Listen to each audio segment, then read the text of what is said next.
itu, sebelum kita memulai pembelajaran, mari kita berdoa menurut agama dan kepercayaan kita masing-masing. Berdoa dimulai. Berdoa selesai. Oke. Jadi untuk ketua kelasnya yang gak hadir hari ini siapa ya? Oke. Jadi cuma satu orang aja ya. Oke. Jadi ada yang tahu hari ini kita akan belajar apa? Ada yang tahu? Apa? Benar ya, hari ini itu kita akan belajar tentang sel hewan dan sel tumbuhan. Lebih tepatnya itu perbedaannya itu seperti apa. Siap untuk memulai pembelajaran? Siap.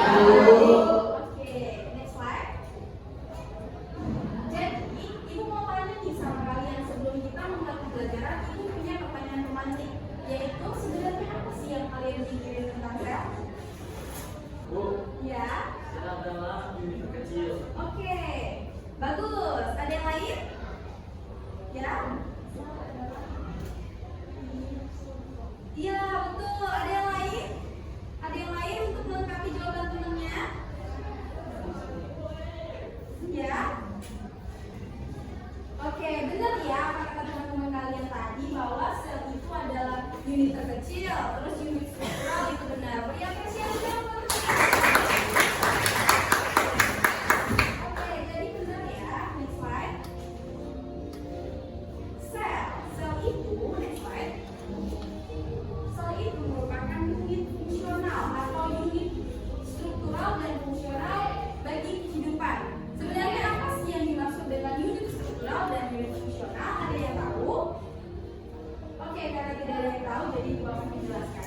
Jadi maksudnya sel itu unit struktural dan fungsional kehidupan itu adalah sel itu sebagai penyusun tubuh kita, dan juga sel itu berfungsi untuk menjalankan segala fungsi-fungsi kehidupan kita, sehingga disebut sebagai unit terkecil kehidupan. Oke, next slide.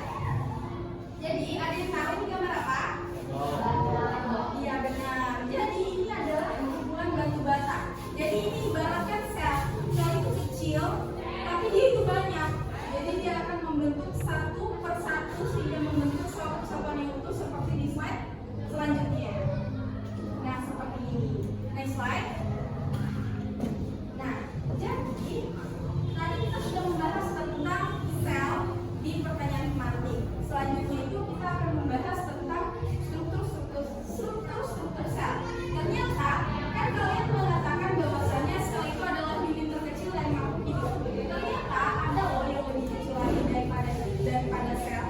Jika kita melihat di bawah mikroskop, itu sel itu terdapat beberapa bagian-bagian kecil yang kita sebut sebagai organel sel. Nah, organel sel itu memiliki fungsi, peran, dan aplikasi masing-masing, tapi memiliki tetap saja meskipun berbeda, tetap saja memiliki satu kesatuan yang utuh. Oke, next slide. Next slide. Oke, jadi tahu ini gambar apa?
yang ada pada sel tumbuhan dan ada juga pada sel hewan, ataupun ada pada sel tumbuhan tapi tidak ada pada sel hewan dan juga sebaliknya. Selanjutnya, nah kita bahas satu-satu. Yang pertama adalah membran sel. Membran sel ini adalah bagian terluar dari sel, yaitu berfungsi untuk mengontrol keluar masuknya bahan-bahan yang dibutuhkan oleh sel. Jadi bahan-bahan yang dibutuhkan itu bisa makanan atau glukosa, pokoknya partikel-partikel kecil gitu. Selanjutnya, nah sel membran ini juga dia bertindak sebagai pembatas antara sel dengan lingkungan luar, makanya dia ada. Selanjutnya, nah yang kedua adalah dinding sel. Nah dinding sel ini adalah bagian terluar lagi dari sel tumbuhan, yaitu berfungsi untuk melindungi sel tumbuhan itu. Next slide. Nah kalau dinding sel itu hanya dimiliki oleh sel yakin. Dinding sel itu hanya dimiliki oleh sel tumbuhan, sehingga membuat tumbuhan itu nggak bisa bergerak kayak hewan. Kalau hewan itu kan bisa bergerak secara bebas, tapi dinding sel yang dimiliki karena dinding sel yang dimiliki oleh sel tumbuhan, jadi tumbuhan itu nggak bisa bergerak seperti hewan. Bisa? Jadi dari sini saya sudah kelihatan ya perbedaan antara sel hewan dan sel tumbuhan. Next slide. Nah selanjutnya adalah nukleus atau inti sel. Jadi sel itu dia itu nggak memiliki otak, tapi dia memiliki sesuatu yang bekerja dan berfungsi selayaknya otak manusia, aktivitas kita. Itulah biasa disebut sebagai inti sel atau nukleus. Next slide. Nah ini adalah contoh dari gambar nukleus itu. Selanjutnya adalah mitokondria. Nah sebenarnya mitokondria ini apa sih? Kalian bisa lihat ya gambarnya itu seperti begini, belah menjadi dua. Itu adalah mitokondria. Nah mitokondria ini adalah sebuah organel sel yang berfungsi untuk menghasilkan energi dan kemudian menyalurkannya lagi nanti ke bagian-bagian sel yang lain. Jadi dia itu menghasilkan energi melalui proses yang dinamakan dengan respirasi sel. Oke? Selanjutnya, oke, ini oleh tadi. Ini gambar apa? Oke, gambar listrik ini itu diibaratkan sebagai mitokondria, seperti mitokondria. Kan listrik ini mengalirkan listrik ke rumah-rumah orang. Nah, sebagaimana dengan mitokondria, dia itu juga mengalirkan energi-energi ke sel. Sel itu juga memiliki vakuola. Sel hewan dan sel tumbuhan memiliki vakuola, tapi lebih banyak dimiliki oleh sel tumbuhan karena pada sel tumbuhan itu digunakan untuk menyimpan hasil fotosintesis. Selanjutnya, kloroplas. Nah, kloroplas ini juga hanya dimiliki oleh sel tumbuhan. Apa itu kloroplas? Kloroplas itu apa ya? Kloroplas itu menyimpan zat warna hijau pada daun. Oh iya, benar sekali ya. Beri apresiasi dong buat kalian. Benar ya, kloroplas itu lebih tepatnya dia itu merupakan organel yang bagian dalamnya itu adalah klorofil, yaitu zat hijau pada daun. Selanjutnya adalah sitoplasma. Seperti yang kita bahas tadi, sitoplasma itu merupakan cairan-cairan yang menempati bagian-bagian dari sel itu. Selanjutnya. Nah, ini kita masuk ke detik-detik terakhir nih, yaitu pembentukan dari sel hewan ini. Ternyata sel hewan ini berukuran lebih kecil dibandingkan dengan sel tumbuhan. Kenapa ya? Ayo, tadi kita udah bahas loh. Kenapa? Ini juga buat kalian. Apakah kalian tadi itu benar-benar memperhatikan atau sudah langsung saja dari tadi? Kenapa? Ada yang menjawab? Karena sel hewan nggak memiliki dinding sel. Ya, benar. Beri apresiasi dong buat temennya. Oke, next slide. Nah, jadi keunikan sel hewan yang lain adalah hewan dan manusia itu menghasilkan miliaran sel setiap harinya untuk menggantikan 100 sampai 150 juta sel mati dalam tubuh mereka setiap detiknya. Next slide.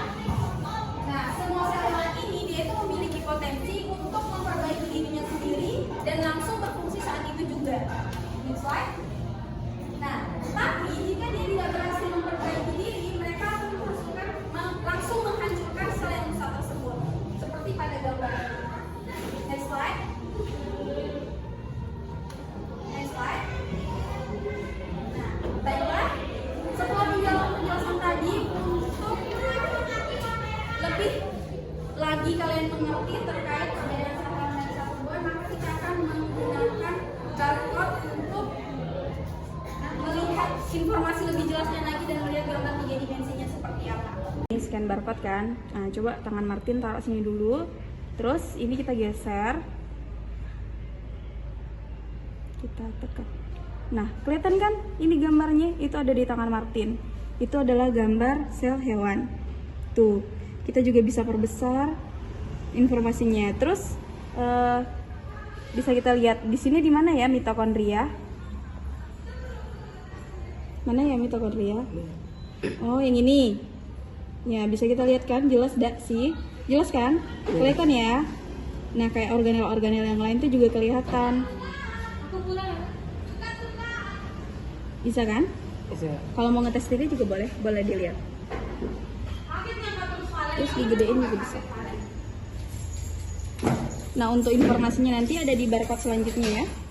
Ada informasi tambahan mengenai organel-organel yang ada di sel ini. Bisa? Nah, coba Martin sendiri yang coba deh. Sel tumbuhannya masuk. Pegang. Pegang. Kira-kira Martin mau taruh di mana? Di tangan kah atau di mana? Untuk buat ER-nya. Di tangan juga boleh. Sini. Sini ya? Iya. Cik. Ayo kan, Beb. Nah, tekan place icon kan. Nah, kelihatan kan gambar 3 dimensinya? Ini kebalik nih. Nah, ini bisa kita putar juga nih di tangannya. Kelihatan di tangan Martin kan? Coba tangan Martin di kedepanin. Kelihatan kan? Iya, Kak. Coba goyangin tangannya. Keren gak sih? Keren ya, ERT ya. Terus kalau di sini mana mitokondrianya yang mana? Hmm? Oh iya benar. Jadi kelihatan ya perbedaan dari sel hewan sama sel tumbuhan. Kelihatan ya, organel-organelnya pun juga berbeda. Bisa? Bisa, Kak. Oke, nanti boleh diajarin teman yang lain ya? Iya, Kak. Oke. Setelah tadi kalian menyaksikan atau melakukan percobaan pada gambar 3 dimensi di sel hewan dan sel tumbuhan, maka kita akan review sebentar. Kira-kira bagian sel yang terdiri dari berbagai macam organ yang berbeda disebut sebagai apa ya? Ayo. Disebut sebagai organel. Oke, benar. Beri apresiasi dong buat temannya. Oke, kita lihat jawabannya di sebelah. Benar, organel. Next slide. Oke, jadi untuk mengembangkan kemampuan kalian, kita akan melaksanakan evaluasi sebentar, yaitu Ibu akan membagikan LKPD nantinya dan kalian akan mengerjakan dalam beberapa waktu. Bisa? Ini adalah LKPD yang sudah dirancang untuk mengasah kemampuan kalian lain. Boleh diisi secara berkelompok ya. Ini kelompok 1, ini kelompok 2, ini kelompok 3. Bisa? Bisa.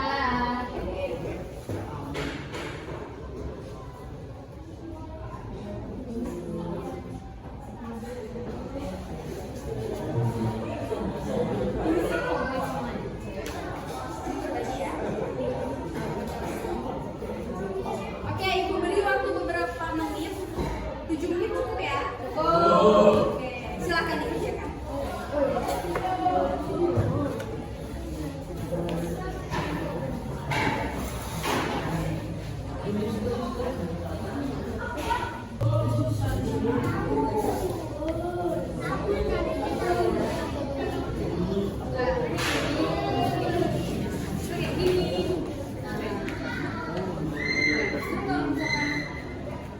Jadi baru kita jawab.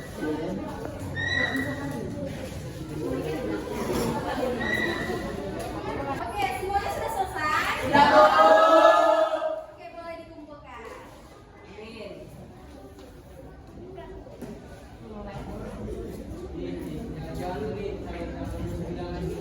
Ibu koreksi sebentar ya. Kelompok 2 masih turun. Kelompok 1, oke sudah benar. Kelompok 2, wah jawabannya sempurna.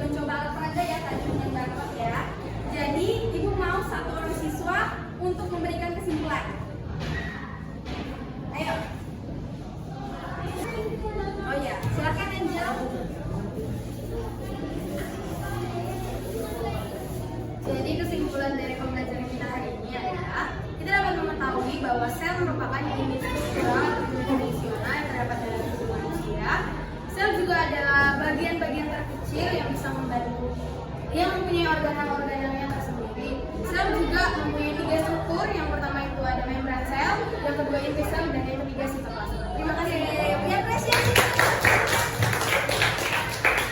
Jadi benar ya, kesimpulan temannya tadi bahwa sel itu merupakan unit struktural dan fungsional kehidupan. Jadi sel itu juga memiliki struktur-struktur. Ada 3 struktur utama seperti yang dikatakan teman kalian tadi. Sel itu atau tubuh makhluk hidup tidak dapat berfungsi seutuhnya ketika salah satu organelnya itu rusak. Bisa dipahami?